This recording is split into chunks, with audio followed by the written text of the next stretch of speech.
danna mana subscribe kamar haka, kamar yadda kuke gani, kana ka danna ƙararrawar kamar yadda muka nuna muku.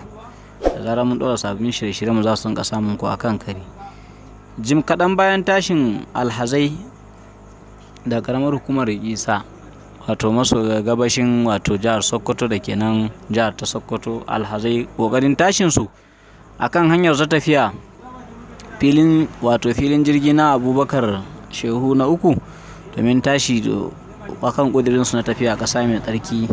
'Yan bindiga daɗi suka tare su a hanyar, yayin da aka zabga barin wuta tsakanin 'yan bindigan da kuma jami'an tsaro.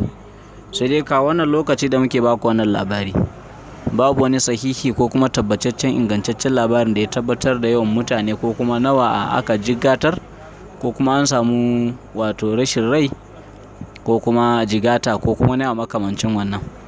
Sai dai tabbacin lalle 'yan bindigan sun tare alhazan akan hanyar ta zuwa wato filin na wato tashi a filin na jirgin sama. Wannan al'amarin ya zama wato kamar ruwan dare ne a wannan lokacin kuma a wannan ƙasar. Wato har da alhazai ma abun bai bar su ba, kusan kowane lokaci abun ƙara tsamari yake yi. To a kullum dai al'amarin ƙara tashi yake kuma ƙara ta'assala yake kuma ƙara ta'anzara yake.